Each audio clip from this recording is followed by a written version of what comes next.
I think an aspect that may go underappreciated as the seasons go on, but I think, if any, proves how good of an aspect it is for a show like My Hero Academia, is the idea that you have essentially an episode like this where nothing truly big or extraordinary happens. It's not like we're fighting the hero killer. It's not like we're going up against some big bads, a character died, or character lost their ability, right? No, this episode boils down to Deku confused about his ability, going to his mentor and idol, who, honestly, got by not knowing all that much about it as well, as he's questioning what it could mean for the future, as then we transition to having a pretty big focus on Shinso, a character who I didn't really think much about, but in recent memory I've grown to really appreciate cursed speech users, thank you Jujutsu Kaisen.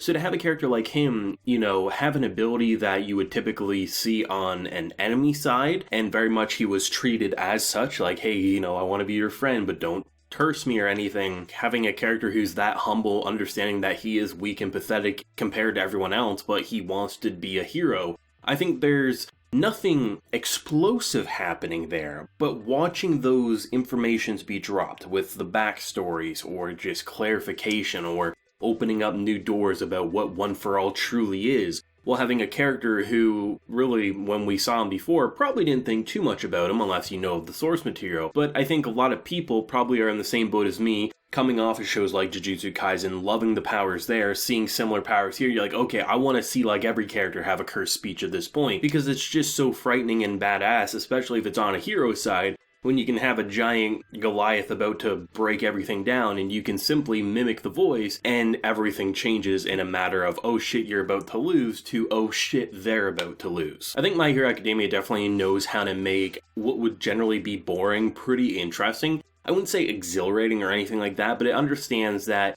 if we were just going to have a bunch of superheroes beat the shit out of each other and before they end up beating the shit out of the villains, there's not much characterization there. And there's certain elements of My Hero Academia that do, over the seasons, you wish you could avoid, but you understand the demographic that it's designed for in Japan. So the idea of reintroducing a character slate saying, here's this character, here's their ability, blah, blah, blah. We're 91 episodes in. Of course, most of us don't need it, but hey, you know what? If we have to see it in order to see all the other greatness, I'm okay biting my tongue saying, okay, that's what we have to see, it's what we have to see.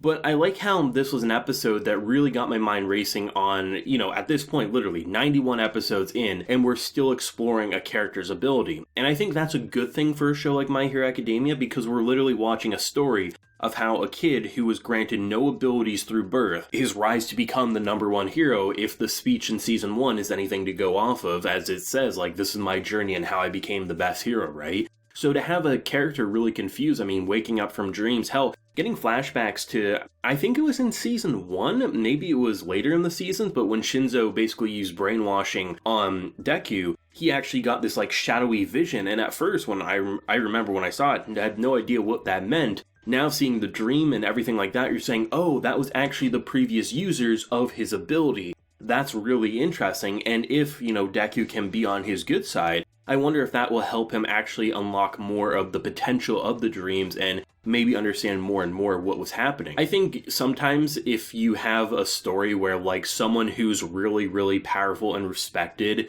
his answer to your big questions is honestly, I have no idea, that could feel a little kind of like, okay, are you serious? Could you not write an explanation? What's going on? But I think a character like All Might having an ability that clearly made him the number one hero, him not knowing its full potential or maybe understanding fully why you can talk to the or even see the previous users, is there more to this ability than what I had? I think that's actually pretty interesting because it shows you that this is an ability that you don't know when will have all the potential truly unlocked. Maybe Deku himself will never truly unlock all the potential of this ability, and it won't be until 20 users down the line until someone can truly harness the full ability. Or maybe the full potential of the ability is simply just being able to learn from all the other people who have used this one-for-all ability. To me, that's actually pretty interesting because we're not in the same stages where All Might's not trying to help Deku. He is giving him the information he has. He's saying, had you not come to me, I was actually going to come to you about this.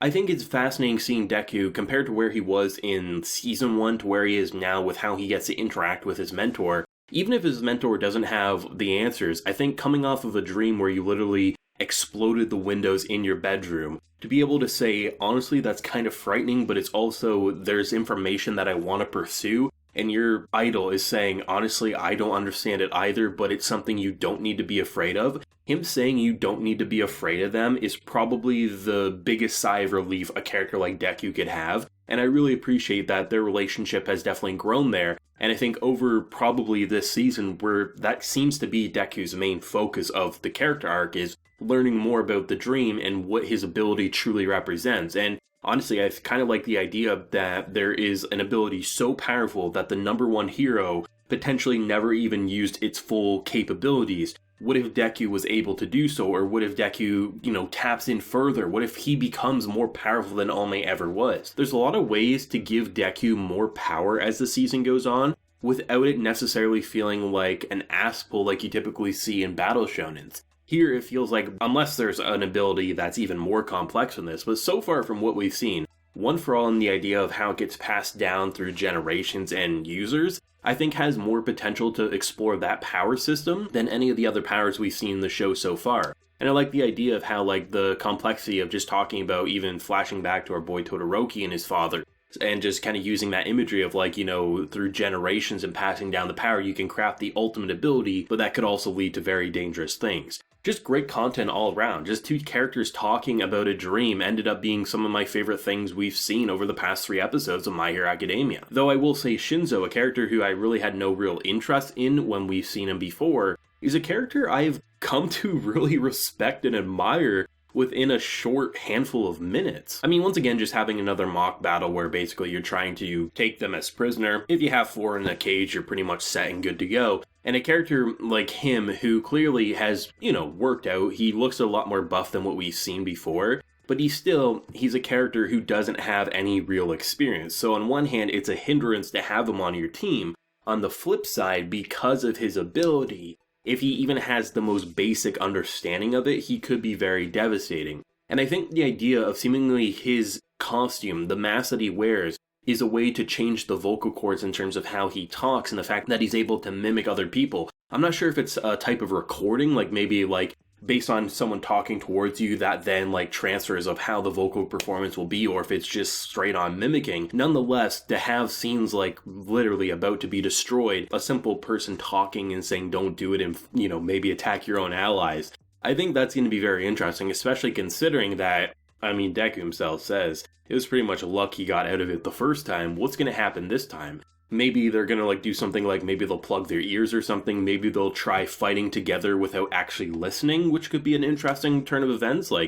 Showing how far they come trust-wise that, they literally have to plug their ears if they don't want to be brainwashed. Or maybe they'll do something completely different. But I think there's a lot of possibilities with this mock battle. And generally, mock battles aren't the most interesting things. And there's been plenty of cases in My Hero Academia specifically that they're fun, but you kind of wish we would get back to other aspects. But right now, I'm pretty happy with them because this season's going to be insane.